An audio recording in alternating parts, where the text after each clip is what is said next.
A'udzu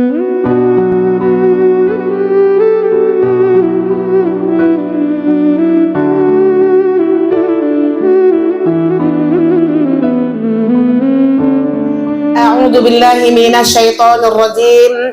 Bismillahirrahmanirrahim. Assalamualaikum warahmatullahi wabarakatuh. Waalaikumsalam warahmatullahi wabarakatuh. Alhamdulillahilladzi hadana li hadza wa ma kunna linahtadiya laula an hadanallah. Nasyhadu an la ilaha illallah wahdahu la syarikalah wa nashhadu anna Muhammadan abduhu wa rasuluhu la nabiyya ba'da amma ba. Rabbi shrah li sadri wa yassir li amri wahlul 'uqdatam min lisani yafqahu qawli. Rabbana taqabbal minna innaka antas samiul alim. Rabbana waj'alna musliman lak wa min zurriyyatina ummatan muslimatan lak wa arina manasikana wa tub alaina innaka antat tawwabur rahim. Amin ya rabbal alamin. Ummahati fillah rahimakumullah. Untuk pertama dan utama sekali, marilah sama-sama kita kembali mengucapkan rasa syukur kita kepada Allah Subhanahu wa taala atas begitu banyak limpahan rahmat, kasih sayang, hidayah yang Allah berikan kepada kita yang tak bisa kita hitung dengan jari-jari kita ini. Terutama nikmat-nikmat kecil yang kita anggap sepele, ternyata ketika nikmat itu diambil oleh Allah, baru kita merasakan bahwasanya nikmat itu sangat mahal untuk dalam kehidupan sehari-hari. Contoh, Ibu, masih enak makan Ibu pada hari ini? Alhamdulillah, pakai ikan asin aja, pakai sambal terasi. Masih enak, Bu? Nah, saking enaknya makan Ibu, membuat kita lalai beribadah kepada Allah Subhanahu wa taala. Na'udzubillah. Makan siang banyak-banyak sampai 2 piring, dengarkan azan zuhur. Habis itu tak terima lagi, Bu. Perutnya sudah senak, kekenyangan, sehingga ibadah malas. Kemudian jangan sepele. Pernah kan nikmat makan Ibu itu diambil sikit nikmatnya oleh Allah? Pernah kan Bu Nur? Pernah? Contoh sakit. Ya silakan Bu Sariawan ya Bu Nur ya. Pernah nggak sih Bu, baru kita sadar bahwasanya itu nah, nikmat yang sangat luar biasa. Ahlan wa sahlan bunda-bunda semuanya. Tafassahu fil majalis. Masya Allah. Kasih jalan bunda-bunda kita mau duduk. Bu Novi, ini harusnya kita besarkan lagi nih Bu aulanya ya. Nah, kita plongkan lagi nih Bu.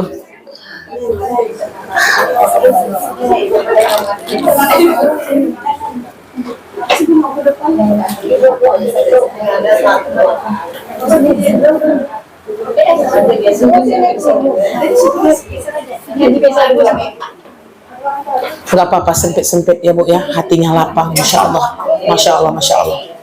Yang ini ke depan juga boleh Bu. Kalau nggak takut nih, maju depan lagi nih.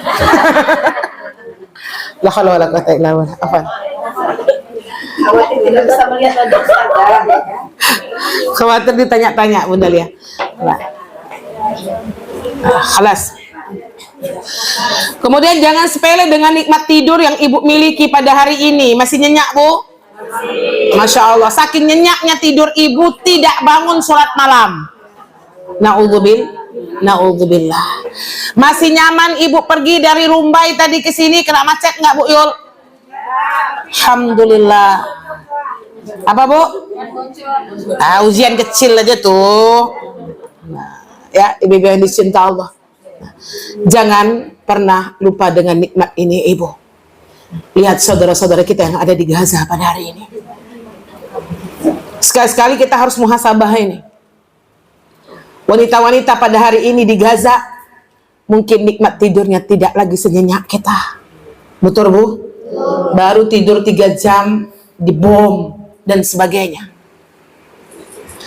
Tapi tidak membuat mereka malas untuk beribadah. Bahkan mereka menjadi hamba Allah yang lebih kuat. Jangan sampai kita karena banyaknya nikmat yang Allah berikan kepada kita membuat kita lalai mengingat Allah Subhanahu wa taala. Lihat saudara-saudara kita di Gaza. Makan mereka tidak lagi berbicara masalah lauk yang enak dan sebagainya. Nikmat keamanan dan kenyamanan mereka sedang diuji oleh Allah. Keluar dari rumah, beli roti, habis itu tak balik lagi. Keamanan dan kenyamanan. Kita mungkin karena saking nyamannya dan amannya, bahkan kita sering pergi ke tempat-tempat yang tidak bermanfaat. Nauzubillah. Ibu-ibu yang cinta Allah, doakan saudara-saudara kita. Meskipun wanita-wanita Gaza itu dalam keadaan kesulitan, mungkin dari nikmatnya diambil oleh Allah Subhanahu wa Ta'ala, tapi masih lahir dari rahim mereka anak-anak penghafal Al-Quran. Walaupun mereka diuji oleh Allah ketika mendengarkan suara azan, mereka selalu untuk bersegera menemui Allah dan tidak pernah lepas dari tangan mereka Al-Quranul Karim. Belajar kita dari mereka, ibu. Jangan sampai karena nikmat-nikmat ini membuat kita lalai kepada Allah Subhanahu wa Ta'ala. 1 tahun kebiadaban Israel sampai detik hari ini. Mungkin kita dengar berita terbaru, bagian utara dihancurkan, rumah sakit dibom. Mereka ingin meratakan Gaza itu dengan tanah. Ibu yang cinta Allah, kita mau ngambil ruh dari sini, silahkan ibu keluarkan 1 kalimat untuk Palestina. Ini kita mana, Bu? 1 kalimat ya, yang kita sampaikan atau yang kita keluarkan bentuk cinta kita kepada saudara-saudara kita di Palestina. Kalau doa itu harus, Bu, supaya kita punya giroh. Jangan sampai ketika Palestina itu belum selesai masalahnya, tidak ada giroh dan semangat sedikit pun ibu membela Palestina. Oke, silakan, Bu, dengan cepat. Iya, 1 kalimat saja boleh ya, untuk saudara-saudari kita di Palestina. Untuk saudara-saudara di Palestina, maafkan kami hanya bisa mendoakan dari sini. Maafkan kami. Di Palestina merdeka. Kuatlah Gaza. Apa, Bu? Kuatlah engkau Gaza. Semoga keadilan. Semoga keadilan akan tepat.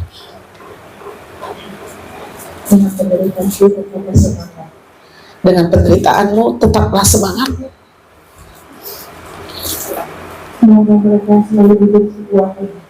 Semoga mereka selalu diberi kekuatan. Terbayang ya, Bu, anak-anak berapa yang mati, bagaimana bom, kita lihat berita.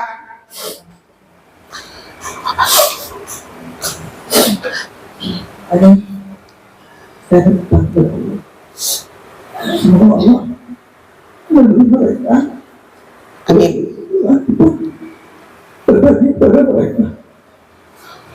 Berbagi kepada mereka. Lindungi anak-anak yang gak berdosa ya Rabb. Semoga Allah selalu memberikan kekuatan dan semangat untuk Semoga Allah memberikan kekuatan dan semangat untuk Gaza. Semoga Allah memberikan kesabaran untuk mereka. Sebut aja, Bu, semuanya apa yang ibu terasakan. Menjadi pelajaran buat kita. Hamba yang paling hebat. Hamba yang paling hebat. Wahai Palestina, engkau tak sendiri. Doa kami mengalir pada hari ini. Wahai Palestina, engkau tidak sendiri.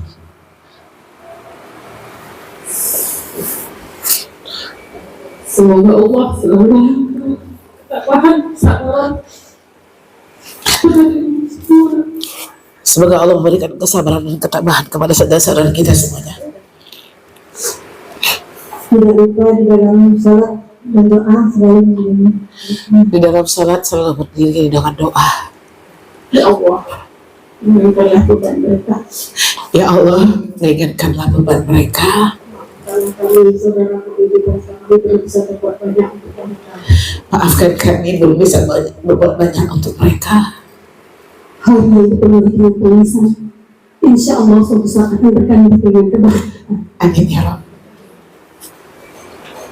Ya Allah, akhirlah penderitaan Gaza. Ya Allah, akhirlah penderitaan Gaza. Palestina, Allahu Akbar. Palestina, Allahu Akbar. Lanjut.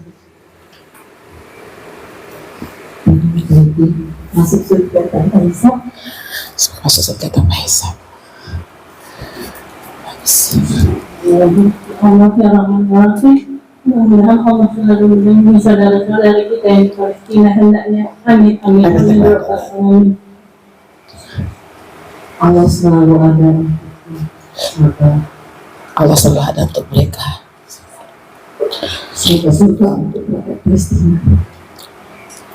Semoga surga untuk Palestina. Ya Allah, berikanlah perlindungan dan kedamaian kepada saudara-saudara kami di Palestina. Amin. Amin.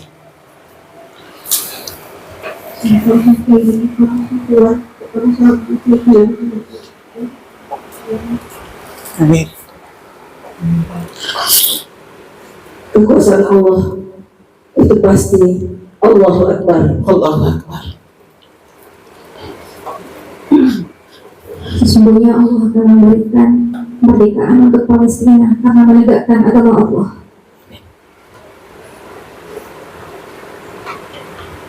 Semoga Allah memberikan kekuatan dan semangat buat Palestina. Semoga setiap tetes air mata rakyat Palestina digantikan dengan kedamaian di surga ya Allah. Amin. Semoga perperangan ini cepat.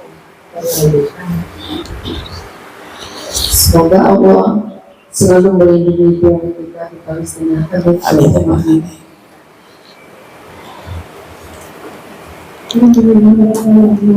Amin. Palestina simbol ketabahan dan kesabaran bagi manusia di dunia. Insyaallah. Ya Allah, ya Allah, saudara-saudara kami di Palestina, terutama anak-anak Islam, biasanya menghafal Al-Quran adalah kenaan itu ya Allah. Ya Allah, Allah kasih. Amin. Amin. Semoga Allah selalu melindungi mereka ya Allah. Amin. Para syuhada surga nanti. Nanti di Palestina adalah bangsa yang dicintai Allah. Semoga Allah mengangkat mereka. Amin ya Allah. Maka saudara-saudara kita di Palestina dapat mencegah. Amin ya Allah. Lalu suatu hari nanti keadilan dan kemenangan pasti milik rakyat Palestina. Allahu Akbar. Kejayaan di Palestina merupakan kemenangan bagi seluruh umat manusia. Untuk itu janganlah kita berhenti berdoa dan memberi bantuan kepada Masya Allah. Allah berikanlah dunia terbaik untuk Palestina. Amin ya Allah. Allah berikan dalam saudara-saudara kita beribadah sendiri. Amin ya Allah.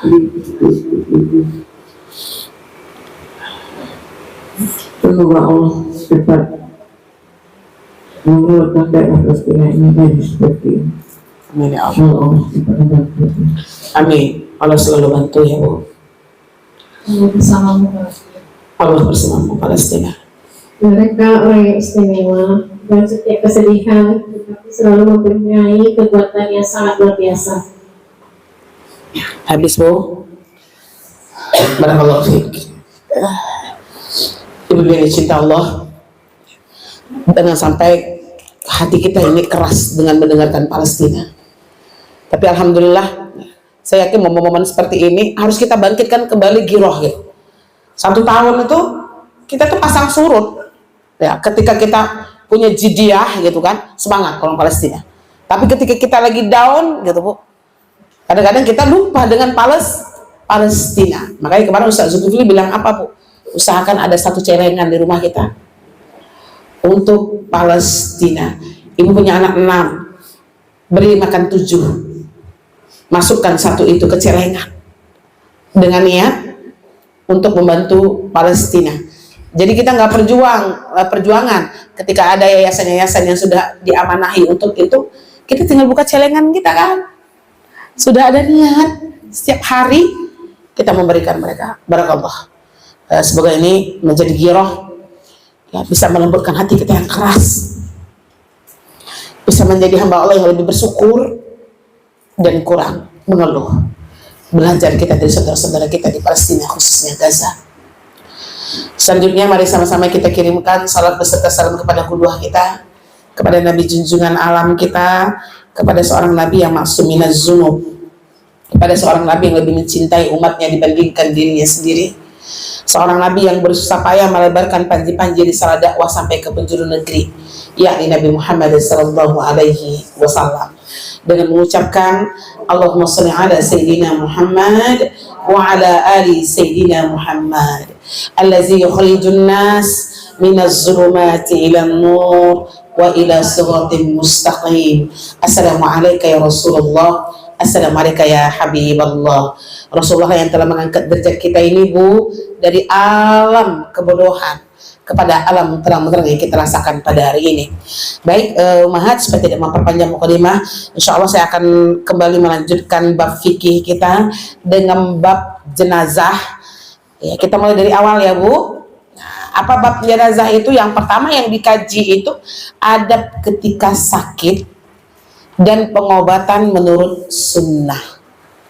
Kenapa saya kaji ini? Karena suatu saat nanti kalau kita sakit itu pastikan sakit kita ini bisa berdasarkan syariat. Kan biasanya kalau kita sakit tuh ya sakit, doa dan sebagainya. Ternyata ada adab, Bu. Ya. Apa yang harus kita lakukan ketika kita diuji sakit oleh Allah Subhanahu wa Ta'ala. Kalau ini tidak bermanfaat untuk diri kita sendiri, insya Allah ini akan bermanfaat untuk keluarga kita yang terdekat. Bersabar kita mengkaji adab sakit ini. Ini kayaknya sepele, Bu. Dan kita akan bacakan hadis-hadisnya sehingga nanti kita menjadi semangat ya menyembuhkan penyakit kita itu sesuai dengan syariat Allah. Nah, baik teman-teman, maka yang pertama kita akan kaji dulu sakit. Ibu pernah sakit, Bu? Coba kita diskusikan sebentar. Ibu kalau sakit apa yang ada di benak Ibu? Berobat. Oke, apalagi, Bu? Minta ampun, apalagi, Bu? Penggugur dosa. Nah, penggugur dosa, ini ujian, ini azab nih. Itu apalagi, Bu? Yang pasti yang ingat mati, mantap. Nah, yang pertama itu pasti yang dibilang Bu Nur tadi kan. Kalau sakit itu yang ada di benak kita sembuh. Berobat dulu tuh, Bu. Berobat sehingga kita lupa untuk bahwasannya ini datangnya dari Allah, lupa mengembalikannya kepada Allah.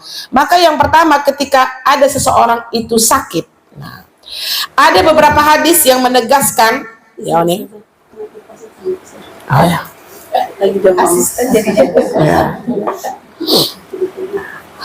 Ya, Ibu Beni cinta Allah. Jadi ada beberapa hadis yang menegaskan bahwa sakit dapat menghapus kesalahan dan menyelenyapkan dosa. Nah, ini harus ada di benak kita ya, Bu. Nah, di sini disebutkan beberapa hadis. Kita coba kaji hadisnya. Diriwayatkan oleh Bukhari dan Muslim dari Abu Hurairah bahwa Nabi Shallallahu Alaihi Wasallam bersabda. Nah, apa kata Allah? Apa kata Rasulullah dalam hadis ini, Bu? Nah, ini hadisnya ma'ruf, mungkin Ibu sudah hafal. May yuridillahu bihi khairan yusibu minhu. Ya. Barang siapa yang akan memperoleh limpahan kebaikan dari Allah, maka terlebih dahulu ia akan diberi cobaan. Nah, jadi tiket, nah, apa, Bu? DP, bukan tiket ya. DP untuk mendapat sebuah kebahagiaan atau kebaikan dari Allah itu DP-nya ujian. Cuman manusia ini nggak mau punya DP itu gitu. Jadi, Bu, ketika Allah ingin memberikan kebaikan kepada seorang hamba, maka dia pasti diberi cobaan terlebih dahulu. Jadi ini harus ada benak kita, Bu. Berarti kalau Ibu dapat ujian dan cobaan, apa Ibu bilang? Di DP. Alhamdulillah, di DP nih pasti ada kebaikan setelahnya. DP. Tapi DP ini pula orang banyak nggak lulus. Nah, ini ya yang harus kita pahami. Berarti salah satunya Kalau Allah ingin kita memperoleh kebaikan dari Allah, ya, maka terlebih dahulu dia akan diberi cobaan. Kemarin kita udah kaji nih, cobaan itu kan ada 3 saja. Ujian, apa lagi Bu? Azab, istijron. Nah, ini sudah kan? Ada hadis lagi Bu, yang lebih jelas juga diriwayatkan oleh Bukhari dan Muslim. Tidak suatu musibah pun yang menimpa diri seorang muslim, baik berupa kesusahan dan penderitaan, kesedihan dan kedukaan maupun penyakit. Nah, ini kita tadi bicara sakit kan? Nah, bahkan karena sepotong duri yang menusuk, ini sering saya bacakan hadis ini Bu, kecuali dihapuskan Allah dengan itu sebagian kesalahan-kesalahannya. Apalagi yang kedua yang ada di benak kita, kalau kita sakit dosa kita diampuni. Nah, sehingga kita ikhlas dengan penyakit kita. Alhamdulillah, kafarah minallah. Makanya orang Arab Bu, kalau dengan orang sakit tuh dia selalu kafarah minallah, kafarah minallah. Jadi dia kalau lihat orang sakit itu nggak sedih gitu. Kalau kita lihat orang sakit sedih nggak? Ibunya wak lain celiknya kan gitu kok. Ya Allah kayak gitu, ya Allah terbaring, ya Allah. Iya, ya maksudnya tuh kita pun yang melihatnya seharusnya juga semangat Bu Lia. Kafara minallah Bu Liza, masya Allah. Tapi bukan ketawa pula ya, bukan itu maksud saya Bu. Jangan pula Bu Liza bilang teman sekofah nih sakit awak galak-galak, no, itu bahaya Bu. Nah, tapi kita melihatkan kesemangatan kita kepada beliau ini beruntung loh. Kenapa? Karena dosanya diampuni. Kita yang sakit ini Bu, belum dapat jaminan dari Allah Subhanahu wa Ta'ala. Makanya sekian persen itu diadakan seperti apalah ya Bu ya, ngisi-ngisi form gitu. Kamu pilih mau mati mendadak. Nah, mati dalam keadaan ibadah atau mati dalam keadaan sakit. Mau pilih mana Bu?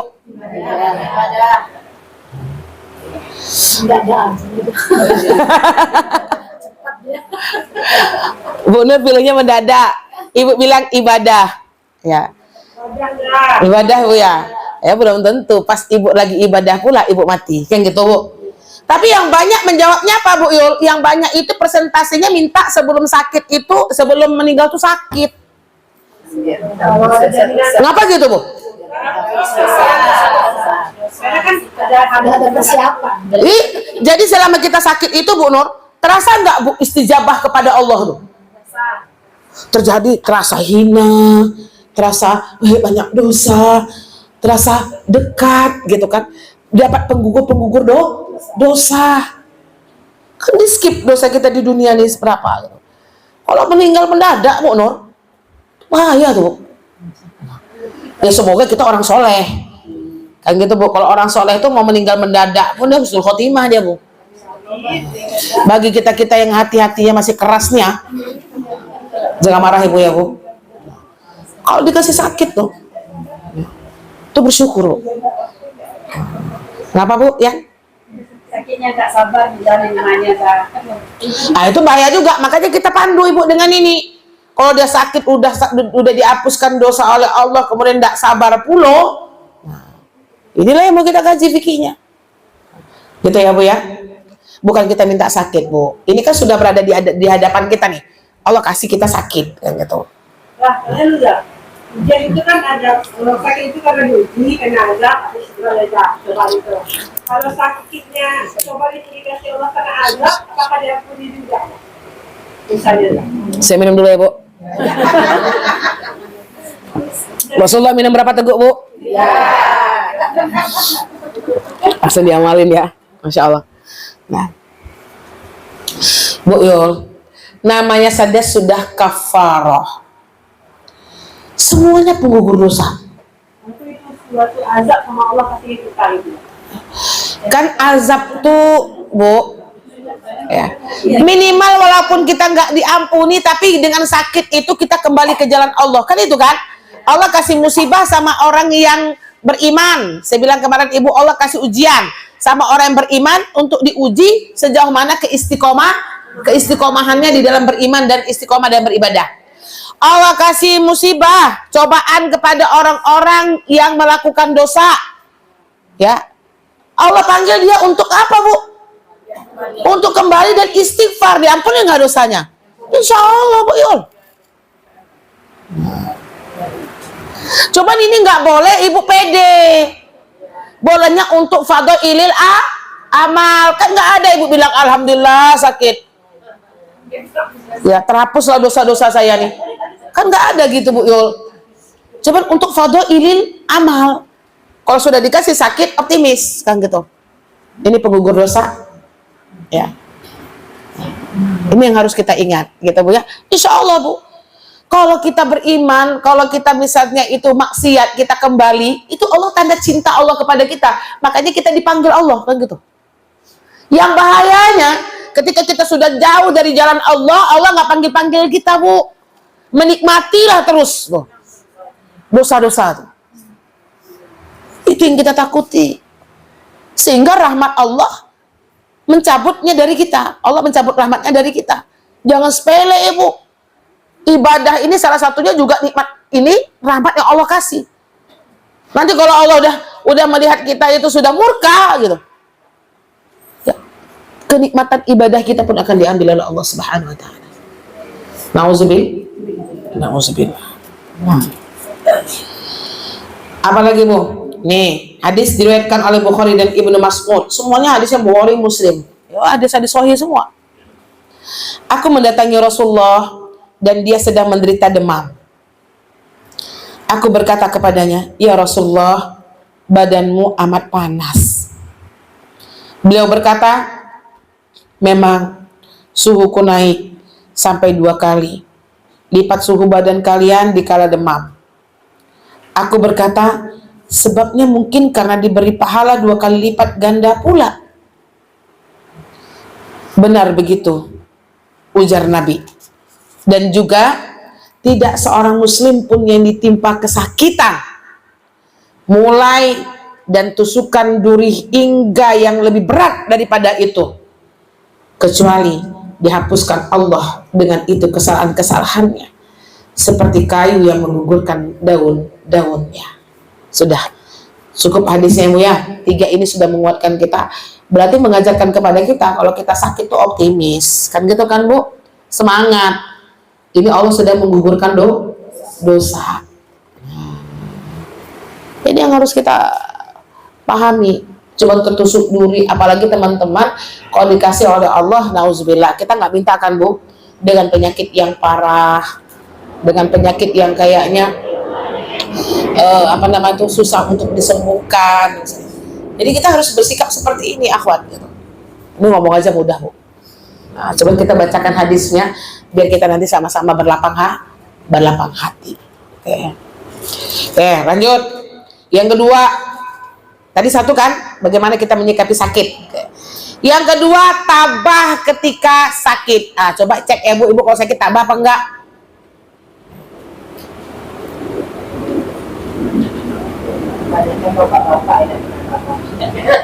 Sama tuh, memang Bu Fer. Bapak-bapak tuh kalau demam aja meraung dia kan, Bu. Kalau ibu-ibu nih sakit pun dia itulah fitrah, Bu, ya. Kalau sakit sikit tetap cuci piring, tetap masak kan. Kalau bapak-bapak kalau sakit gimana, Bu? Dengar deh nanti dia. Kenapa, Bu? Kata Bude, minta perhatian terus. Kita bersyukur, Bu. Jadi sehingga banyak amal soleh kita di situ kan, Bude?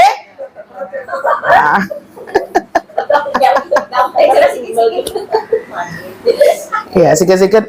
Ini panas di badan saya, biasa aja lah gitu kan. Nah.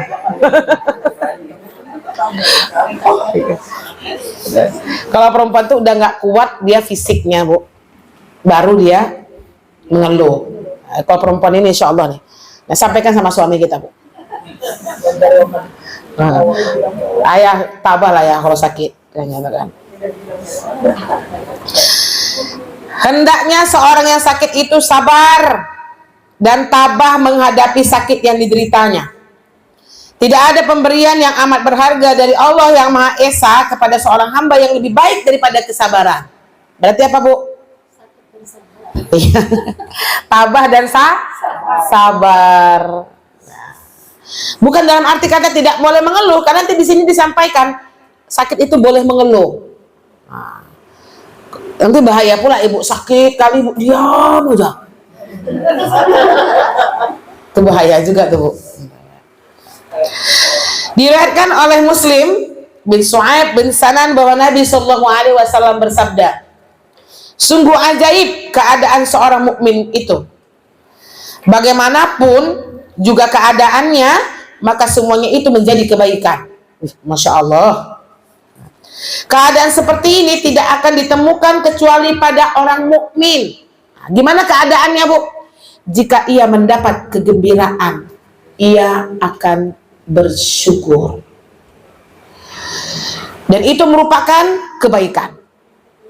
Dan jika ia ditimpa kemalangan, dia akan bersabar. Dan itu juga merupakan kebaikan baginya.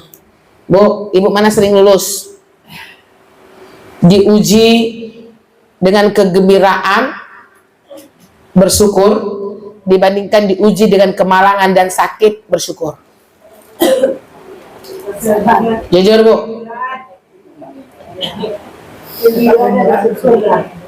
Iya. Gimana, Bu, yuk? Nah, itu paling sering kan, Bu? Jujur ya. Ketika kegembiraan itu mudahnya bersyukur. Alhamdulillah, Ma, kakak lulus, Ma, alhamdulillah. Ma, papa naik gaji, alhamdulillah. Oh. Kenapa, Bu Lia? Kenceng kalau yang gitu, alhamdulillah. Memangnya ya, kenceng. Tapi ketika kita diuji, ditimpa dengan kemalangan, bisa nggak kita sabar, Bu? Karena itu dihitung dengan kebaikan. Kalau kita dapat kebaikan, kegembiraan, mengucapkan alhamdulillah, itu kebaikan. Ketika kita diuji dengan musibah, kita sabar, itu kebaikan. Nah, kebaikan nomor 2 nih sering nggak lulus, Bu. Termasuk saya. Kalau kebaikan nomor 1 itu insya Allah semua kita. Nah, ketika sakit itu luar biasa. Nah, itu ya, Bu, ciri-ciri orang mukmin. Keadaannya kayak gitu. Nah, kemudian diriwayatkan oleh Bukhari dan Anas. Saya bacakan hadis ini, Bu, karena hadis biar kita paham. Aku mendengar Rasulullah SAW bersabda, sesungguhnya Allah Ta'ala berfirman, jika seorang hamba mendapat cobaan dariku mengenai 2 kesayangannya, kedua matanya, kemudian ia bersabar, nanti akan dikuganti dengan surga. Nah, intinya berarti apa, Bu? Kita memang diperintahkan untuk sabar dan tabah di dalam sakit. Sabar. Cuman mudah disebut ini kan, Bu. Susah untuk dipraktekkan. Tapi kita kalau lihat orang sakit tuh nggak bisa juga tengok-tengok juga orangnya, Bu. Suami kita pun kalau kita bilang sabar Pak, sabar Pak, sabar Pak, sabar Pak, itu nggak terima juga. Biar aja itu tumbuh. Gimana, Bu? Dari dirinya sendiri. Gitu. Ibu kalau bilang suami ibu, sabarlah sedikit Pak, pasti marah dia. Coba lah mama yang sakit, gitu. Jadi sabar itu ditumbuhkan dari diri kita sendiri, Bu. Sabar tuh nggak usah diucapkan, iya kan? Nah, sabar itu tidak pengucapan. Nah. Ini ngomong aja mudah, Bu. Nah. Bisa dipahami, Bu? Oke. Sekarang yang ketiga. Pengaduan dari orang sakit. Ini masih biasa, Bu. Nanti akan masuk yang bab luar biasanya. Tapi tetap saya mau bacakan ya. Orang yang sakit boleh mengadukan perih dan sakit. Boleh berarti, Bu? Bukan dalam kata itu dia nggak sabar. Itu wajar. Kalau ada orang sakit dia bilang aduh sakit, ya Allah perih, itu wajar, Bu. Ya. Jadi orang yang sakit itu boleh mengadukan perih dan sakitnya yang dideritanya kepada dokter atau temannya selama hal itu bukan merupakan pelampiasan amarah dan kekecewaan hati. Paham, Bu? Nah, jadi orang yang sakit boleh mengadukan perih dan sakit yang dideritanya kepada dokter ataupun kepada temannya selama hal itu bukan merupakan pelampiasan amarah dan kekecewaan hatinya. Paham bahasa kita kan, Bu? Kenapa sih aku nih sakit terus, Allah nih? Kayak gitu nggak enak tuh. Cuman kalau mengadukan atau mengeluh itu boleh, kita manusiawi, itu fitrah kita. Fitrah. Jadi ibu kalau sakit itu jangan sok-sok kuat gitu loh. Agak sombong sedikit gitu. Iya kan, Bu? Nggak apa-apa, keluh kan. Ibu waktu sakit melahirkan ada nggak bilang sama suami, sakit bang?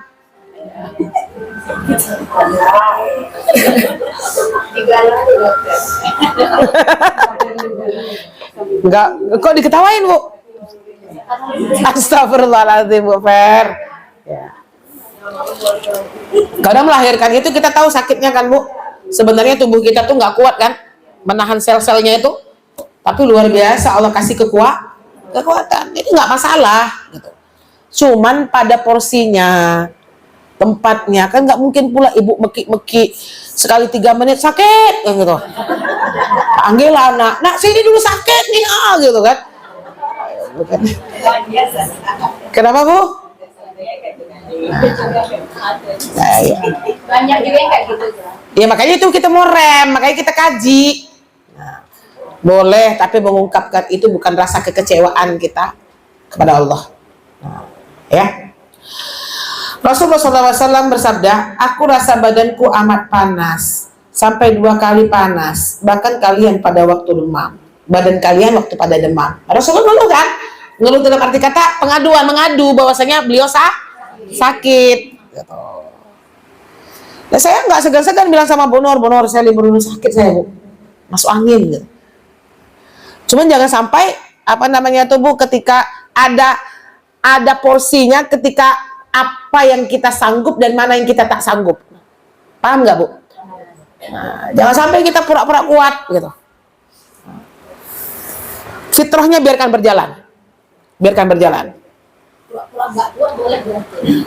Itu nggak boleh tuh. Pura-pura sakit tuh nggak boleh tuh. Rasanya kayaknya badan ini masih bisa nih. Diajak nih pergi majelis gitu kan.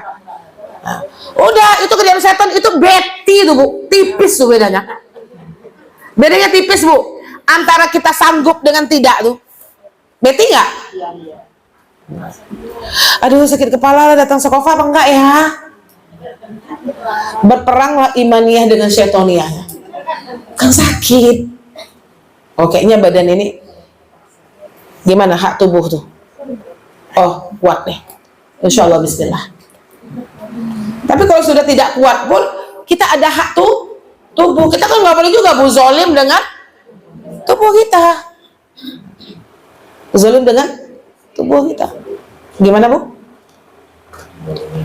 Lebih sering pura-pura nggak kuat sih daripada pura-pura kuat. Lebih sering yang pura-pura nggak kuat kan, Bu? Nah, sering memaafkan diri sendiri kan gitu biasanya manusia kayak gitu, Bu. Kenapa, Oma? Harus kuat. Pura-pura nggak kuat itu kan mental suami. Keluar bahasa medannya, Bu, mental. Kalau sama suami itu kadang-kadang perlu juga mental tuh, Ma. Ketika kita sudah tidak lama diperhatikan, nah kan fitrah istri itu kayak gitu, Bu ya. Sekali-sekali mental tuh nggak apa-apa. Yang bahayanya itu kalau kita tuh Wonder Woman. Itu lebih bahaya, Bu. Ketika kita itu hilang fitrah. Ketika kita merasa kita hebat, gitu kan. Kita merasa kita itu segalanya, tidak ada suami, aku bisa kok. Itu bahkan suami kita nggak suka, Bu. Kayak Bu Yanti LDRan sama suaminya, Bu Yuli LDRan, siapa lagi yang LDRan, Bu? Bu Anggi, gitu kan? Mama, siapa lagi? Nah, Teteh, tuh. Banyak yang LDRan di sini ya. Nah, itu jangan sampai ibu merasa kuat. Nggak boleh tuh fitrahnya. Kita ini makmum. Paham? Suami kita imam, masa makmumnya pula lagi yang lebih kuat daripada imamnya? Jadi sekali-sekali perlu itu, Bu. Pak, mama ini kan cuma makmum. Apalah makmum? Tak mampu melakukan semuanya doh. Terus suami kita lebih suka kita seperti itu, Bu, dibandingkan sok-sok. Alhamdulillah kan Bang, nggak ada abang selesai semuanya sama adik kan? Saya nggak selesai. Listrik pun gue bayar. Semua pun saya bayar. Itu jangan bilang bapak suka, Bu. Jangan bilang bapak suka. Bapak nggak suka. Karena perempuan itu fitrahnya itu memang begitu, mental, manja. Jadi perhatian. Apa Bu Nur? Sudah dilakukan. Kalau LDR itu jangan terlalu kuat. Karena kalau terlalu kuat, merasa kita nggak butuh. Iya. Iya,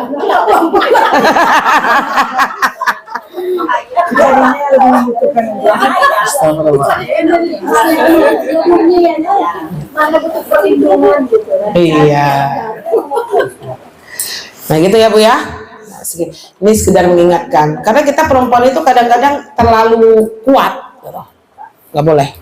Nah, apalagi ibu-ibu yang usianya sudah menanjak. Ya. Kamu tuh ya Bu ya. Karena yang kita takutkan kita tuh usia kita semakin menanjak, semakin tidak butuh dengan suami. Itu terasa nggak Ibu?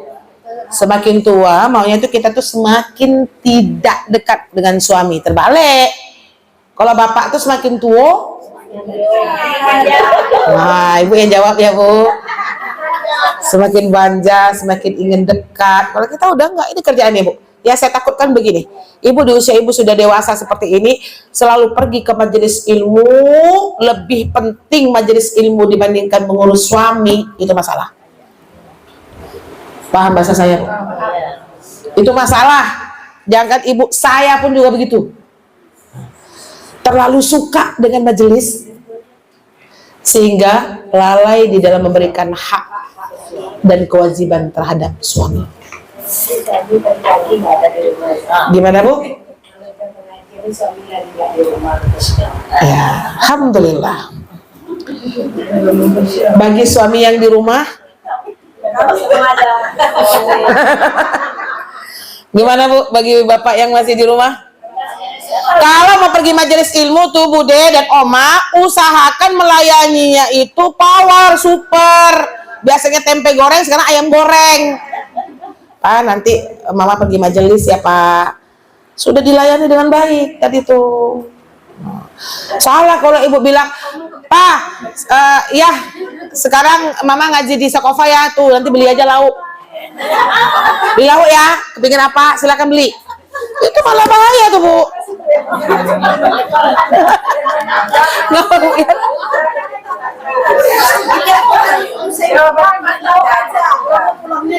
Nah tuh dia. Sehingga nanti bapak gimana kita nih gitu loh Bu. Seharusnya sebagai super. Nah,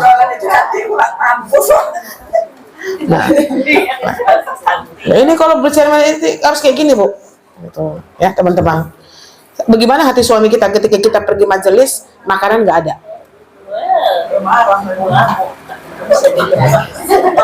Tak bisa dong Umi. Kita bilang, abang bersyukurlah bang, istri abang lagi nuntut ilmu. Ini kewajiban abang loh. Ini kewajiban abang loh. Baik, lanjut. Perbaiki ya Bu ya. Oke. Yang keempat lagi kan? Orang yang sakit dituliskan amalan yang biasa dilakukan waktu sehat. Ini sedang kali Bu dengar ini kan? Kita baca hadisnya Bu. Orang yang sakit dituliskan amalan yang biasa dilakukan pada waktu sehat. Makanya amalan istimror itu penting umahat. Orang yang sakit dituliskan amalan yang biasa dilakukan pada waktu sholat, waktu sehat. Ibu, kemarin saya pernah tanya kan, Ibu, coba ibu cek. Saya bilang kemarin kan, amalan apa yang sudah menjadi amalan istimroriyah ibu di dalam kehidupan sehari-hari. Berarti istimroriyah itu apa? Ibu nggak pernah tinggalkan amalan itu. Contoh, kayak sholat duha, alhamdulillah Ustazah Fani, ibu selalu melakukannya 2 rakaat, tapi setiap hari terus. Jadi kalau kita sakit, ketika kita meninggalkan itu, ibu tetap dicatat pahala ibu melakukan. Masya Allah. Kan saya bilang kemarin Bu, ibu harus punya ibadah istimewa. Saya bilang, di dalam ibadah sunnah itu, tidak semua ibadah sunnah itu yang mampu kita lakukan. Pasti kita ada satu di antara ibadah sunnah itu yang paling kita sukai. Benar? Contoh, ada orang sholat malamnya yang suka, ada ibu Qur'annya yang suka, ada ibu duhanya yang suka, ada ibu zikirnya yang terus tak pernah lupa. Yang bahaya kalau tidak ada yang suka. Tapi kalau ibu bilang suka semua, malaikat deh tuh. Itu pasti ada Bu. Nah, pastikan ada istimror. Makanya kita selalu bilang di Sakofa ini Bu, jangan terlalu semangat di dalam berhijrah. Jangan terlalu semangat. Biarlah flat dikit, tapi terus istiqomah. Itu dia Bu. Punya bayangan kan Ibu? Apa amalan yang sudah Ibu bisa katakan, amalan sunnah Ibu yang sudah istimror? Nggak saya tanya sekarang, karena waktu udah pernah kita bicarakan ini kan? Nah, terbayang kan?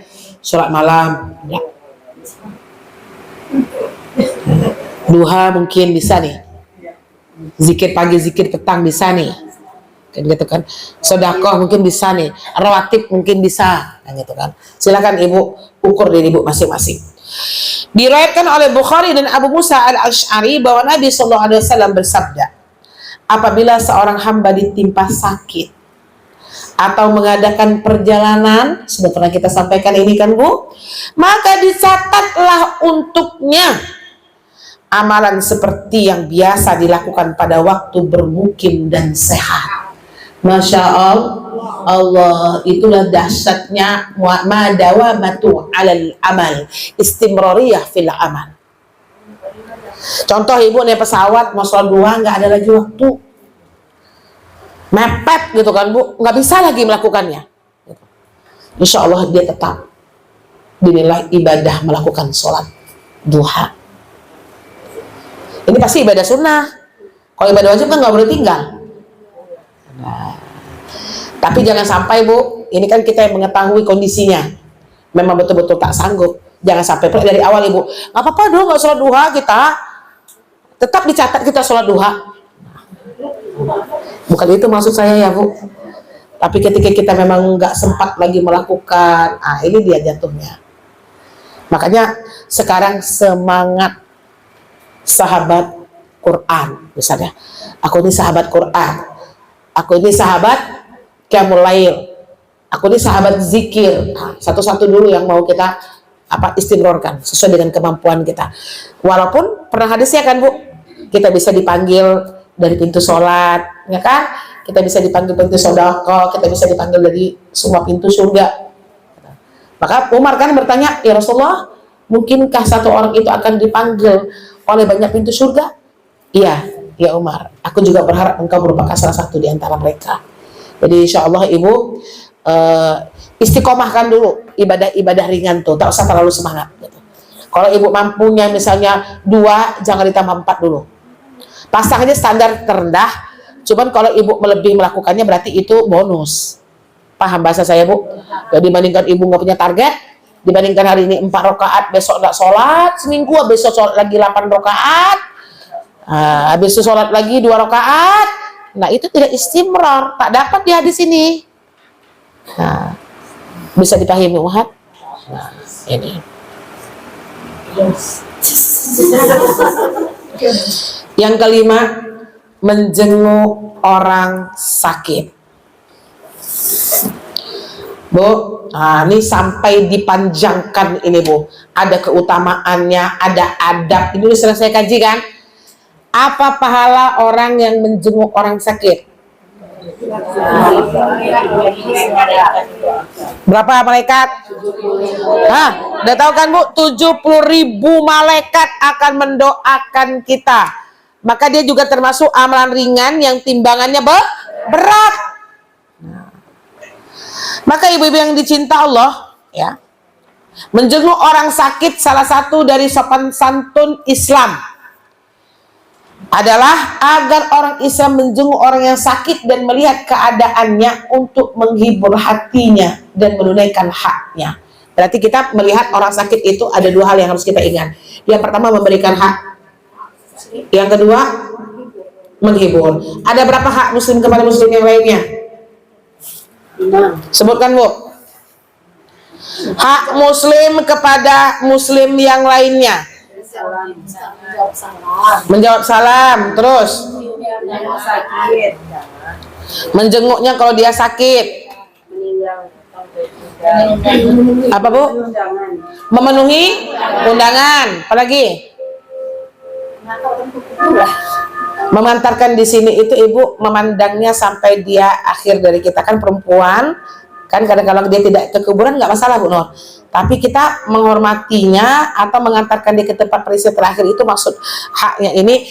Dia kita tunggu, nah kan kita tunggu dinaikkan dia ke ambulan mau diantarkan ke tempat kuburan, kita memandang matanya, memandang mayatnya itu sampai hilang dari pandangan mata kita. Nah, ya. Itu hak muslim kepada muslim, berarti ini bukan bestie kita loh. Umum kan? Umum aja luar biasa haknya Bu. Coba kita ulang Bu. Tadi kan ngomongin Ibu satu-satu tuh kan. Yang pertama, menjawab salam. Menyebarkan salam hukumnya sunnah. Menjawab salam wajib. Yang kedua, i'adatul marid. Kalau dia sakit, jenguk. Yang ketiga, i'adatul dakwah, mengabulkan undangan. Yang keempat, Ibu ada lupa satu tadi tuh. Betul Bu Ana, yang memberikan penghormatan terakhir kepada jenazahnya. Yang kelima, menjawab bersin. Itu hak lo, itu yang lupa kan? Nah, menjawab bersin. Acim, apa jawabannya Bu? Ya alhamdulillah mas saya. Alhamdulillah.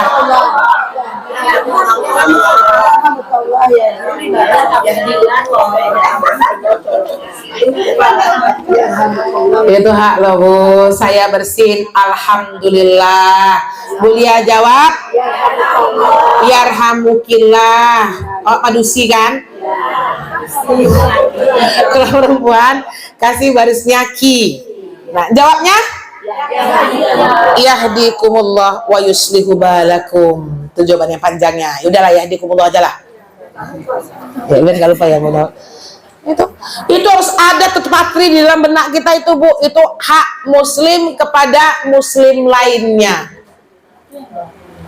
Kalau dia nggak mengucapkan alhamdulillah, Tetap aja kita sebut. Enggak. Kadang dia nggak tahu. Apa Bu? Ini hak muslim. Belum lagi nanti hak tetangga yang muslim. Belum lagi tetangga ibu, ipar ibu. Berapa dia dapat tuh? Hak sesama muslim harus dapat. Hak kerabat dia dapat. Hak tetangga dia dapat. Tuh. Enak nggak Bu tetanggaan sama ipar? Ada iparnya ya Bu Neng? Alhamdulillah. Enak banget Bu. Nah, sediatan makanan kan Bu Neng? Tapi ngeri-ngeri enak. Yang dapat ngeri-ngeri sedap ya. Yang dapat sedap alhamdulillah. Yang dapat ngeri ya. Nah, alhamdulillah ala kulli hal. Itu ibu yang dicinta Allah. Ini hak ini. Jadi i'adatul marid, melihat orang sakit itu merupakan hak. Jadi kita nih memberikan hak sebenarnya. Memberikan hak. Berarti memberi hak itu apa? Jangan banyak gaya kok. Jangan merasa ibu bangga banget gitu loh. Ketika ngeliat orang sakit, nah aku sakit aku tengok dia tuh kan. Itu hak. yang harus kita berikan. Dan untuk apa tadi Bu? Menghibur hatinya. Pahami itu Bu. Kita melihat orang sakit yang pertama menghibur, bukan membuat dia sedih. Makanya banyak orang kalau sakit itu tak mau dijenguk, karena penjenguknya adabnya kurang. Nanti kita kasih. Saya tutup kajian ini Bu. Berarti sampai di sini dulu. Berarti menjenguk adab orang sakit ya, menjenguk orang sakit ya. Sampai di situ dulu, nanti saya diingatkan batasannya. Jabarkan. Bersabar, ini masih kulit-kulitnya Bu. Nanti akan masuk di bab berobatnya. Nanti kita akan bedakan mana pengobatan syariat, mana pengobatan yang bukan syariat. Nah, itu pasti saya akan kaji ya Bu. Tapi kita harus ngaji dulu dari awal supaya kita paham. Cukup sekian Ummahat. Semoga pertemuan ini pertemuan yang senantiasa dapat menambahkan keimanan, ketakwaan, dan khususnya ibadah kita kepada Allah Subhanahu wa taala. Semoga Allah melindungi kita di dalam segala aktivitas kita. Alhamdulillah wa takuna minal mumtarin. Assalamualaikum warahmatullahi wabarakatuh. Waalaikumsalam warahmatullahi wabarakatuh.